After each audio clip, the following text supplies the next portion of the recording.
Olá, eu sou a Patrícia. Olá, meu nome é Lívia e hoje nós vamos apresentar sobre o El Niño no Brasil.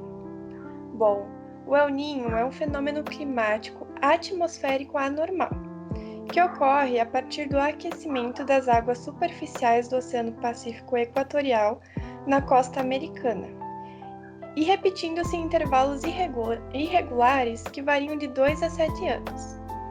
Mas antes de entender por que o El Niño ocorre, nós precisamos entender o que seria uma condição climática normal nesta região, ou seja, uma condição sem ocorrência do El Niño. Bom, normalmente a radiação do Sol atinge a superfície das águas e as aquece, ou seja, a superfície do oceano é mais quente do que as suas profundezas. E a ocorrência de ventos alísios, que são ventos de baixa altitude que sopram nas regiões de alta pressão dos trópicos para as regiões de baixa pressão na linha do Equador, fazem com que haja uma movimentação da água superficial quente da costa americana em direção à costa asiática. Como há essa movimentação da água quente, a água fria das profundezas sobe e preenche esse espaço, fazendo um movimento que chamamos de ressurgência.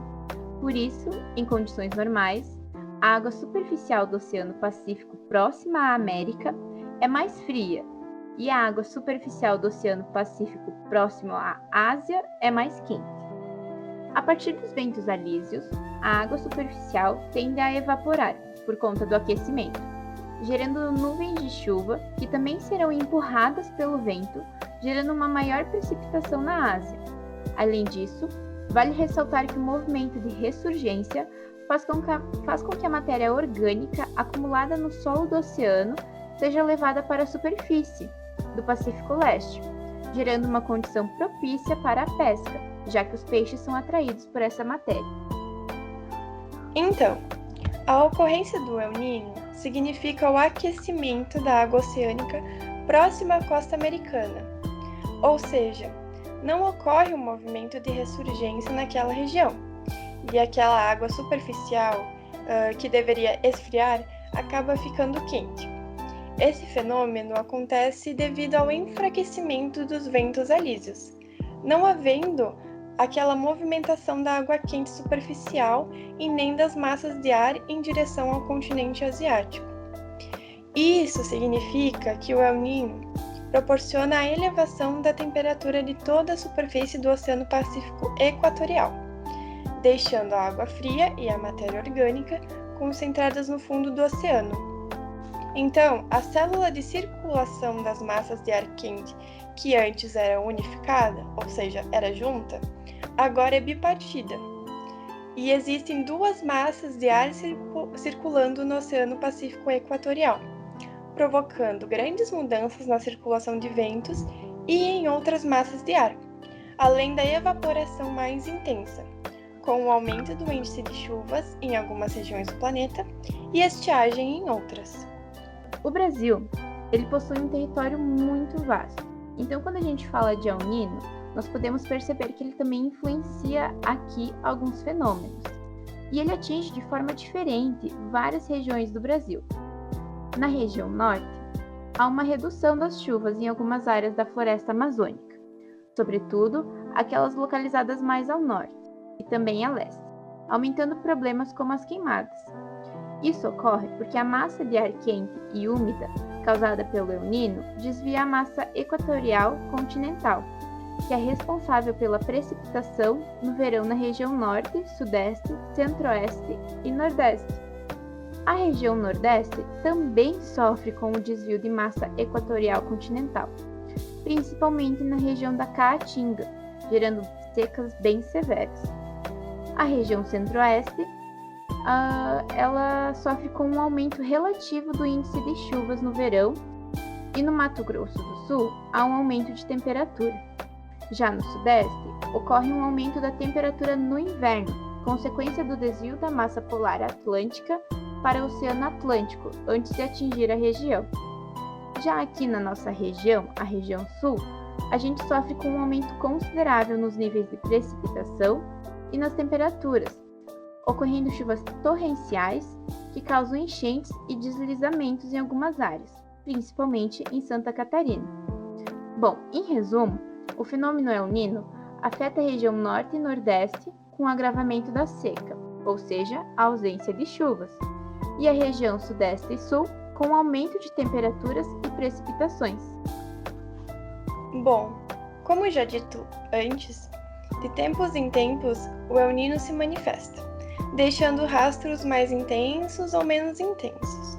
Estudos revelam que o mais forte fenômeno de El Niño nos últimos 50 anos ocorreu de 1997 a 1998. Segundo a temperatura da superfície do mar, TSM, desses anos, a temperatura do mar sofreu uma elevação de 4 graus Celsius, que significou intensos impactos nas condições climáticas. Há registros que mostram que durante esse período, o déficit de chuva sobre o Nordeste na sua estação chuvosa está estimado em 400 bilhões de metros cúbicos. Já a região sul do país recebeu, em média, 50 milímetros por mês de chuva a mais que o normal, durante outubro de 1997 a maio de 1998. As temperaturas na região sudeste ficaram entre 1 a 4 graus Celsius mais elevadas no inverno de 97. Em 2015, outro forte El Niño atingiu o Brasil, onde os efeitos foram intensos durante todo o ano. No mês de novembro, as temperaturas na região central do Pacífico foram superiores às registradas no grande evento de 1997 e 98. A Organização Meteorológica Mundial declarou que o evento foi um dos 3 maiores já registrados, juntamente com o de 1982 e 1997. Esse ano registrou fortes chuvas na região sul, onde somente no mês de julho 21 mil pessoas foram afetadas no Paraná, 1.700 ficaram desabrigadas no Rio Grande do Sul e em Santa Catarina, mais de 2.000 foram atingidas pelas chuvas. Então, o prejuízo passou de 500 milhões de reais. Além disso, uma forte onda de calor atingiu o centro-oeste, sudeste, parte do norte e nordeste do Brasil, entre os meses de setembro e outubro. Mais de 30 cidades registraram temperaturas acima de 40 graus Celsius, provocadas pela estiagem. Essa situação promoveu o agravamento das queimadas e da seca. A ocorrência do El Niño no Brasil, como a gente pode ver, trouxe grandes problemas e com esses problemas a gente não pode simplesmente evitar o El Niño, já que é um acontecimento natural. Mas existem algumas soluções para a diminuição dos impactos.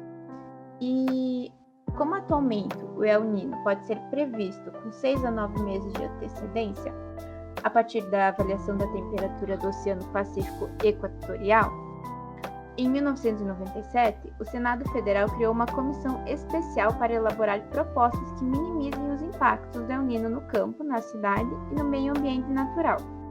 Algumas das propostas, então, são a assistência para evitar a desestruturação da produção agrícola após longos períodos de estiagem no Nordeste e as enchentes no Sul, medidas para diminuir o êxodo rural e os impactos da vida de quem decidir migrar para os centros urbanos, medidas para a prevenção contra incêndios em áreas de preservação ambiental, assistência à população que reside em áreas sujeitas à ocorrência de enchentes na região sul e, principalmente, o fornecimento de água e cestas básicas para a população nordestina afetada pela seca do sertão.